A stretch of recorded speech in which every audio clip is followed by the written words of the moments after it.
nightmare flipping. Yo, what's going on? It's someone that's known, and welcome back to today's report.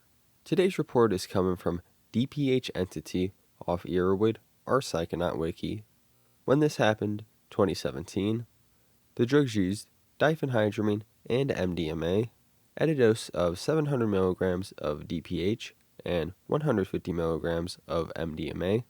The route of administration, orally, gender, male, and prior experience. We have done another report from DPH entity called Extracted from Tantum Rosa, where that contained benzetamine, mirtazapine, and alcohol. But that could have happened after this as well. And by the sounds of it, he has done MDMA and DPH separately before this. So here I came across this combination report, something I haven't really heard of before, maybe like once or twice as a joke, but never did I take it seriously. But today's report is focused on how it is to combine MDMA and diphenhydramine, which, if you don't know how these substances work, that doesn't necessarily sound like the most enjoyable combination on the physical side. I think DPH entity was ideally looking to negate some of the delirium with the MDMA, and this seems to somewhat work, but not without bringing in some other strong effects. DPH entity is a subscriber of the channel. I don't know if he wants me to say his name, but he may be able to provide some more information on the combination in the comments below.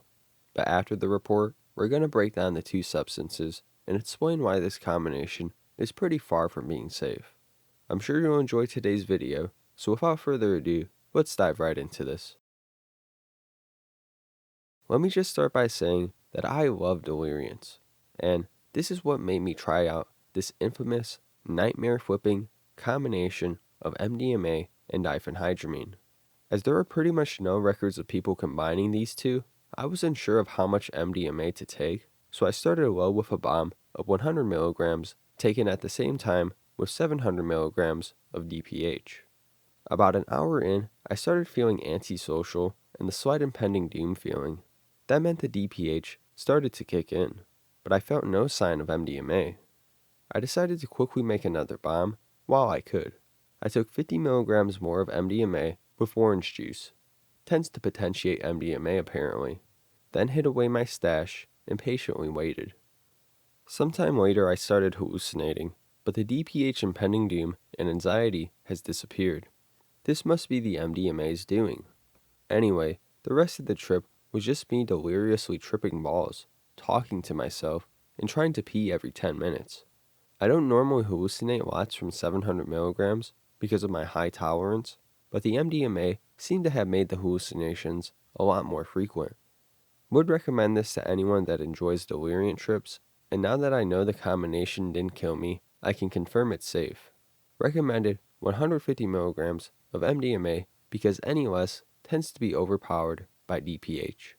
Enjoyed the spiders. Alright, somewhat brief, but it gets some points across for what this combination is like. Let's start with diphenhydramine, commonly found in Benadryl. Now this is probably the most popular substance on the channel. I'm pretty sure it is the one we have the most reports on and just talked about the most. Well, that or cannabis. Either way though, I'm sure a good handful of you out there are aware that diphenhydramine is a deliriant, a substance that is known to cause you to be delirious of your situation, resulting in hallucinations that blend in with reality and just general feelings of doom, fear, and discomfort. The hallucinations are what some may say come out of a horror show. Spiders, shadow people, actual people not there, monsters, phantom cigarettes, and much more have been reported. On top of this, when taken in deliriant doses, diphenhydramine is known to be pretty physically taxing as well. As an antihistamine and anticholinergic, it is known to produce effects such as dehydration, resulting in dry mouth and frequent urination. There can be an increase in heart rate, motor loss control, strong sedation, and more. Many people often advise to avoid diphenhydramine in high doses because of these reasons. Simply put, it can be very dangerous. Now you can imagine how this may be alone on your body, but to add MDMA to the mix? Like I said, I get the idea or curiosity to see if MDMA could make the diphenhydramine trip any better. Often people claim for candy flipping, or any other psychedelic, MDMA helps relieve any anxiety or uneasiness you may be experiencing during the trip. So maybe there is potential on the mental side to make the experience better. But physically, when we look at how MDMA acts on the body, you have to remember it is a stimulant.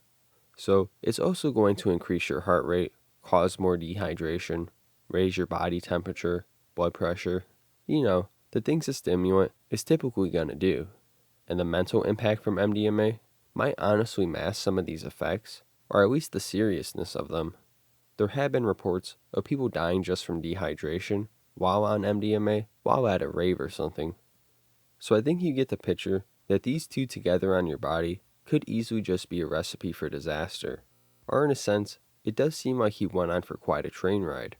The hallucinations may have not been appealing at all, especially if you don't like insects, and he does note that the dehydration was pretty bad, peeing so often.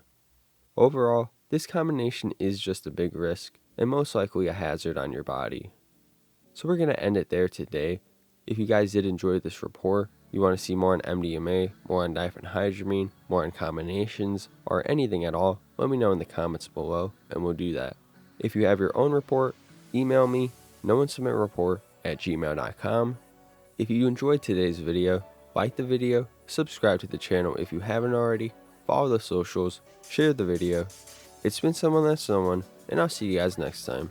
Peace out.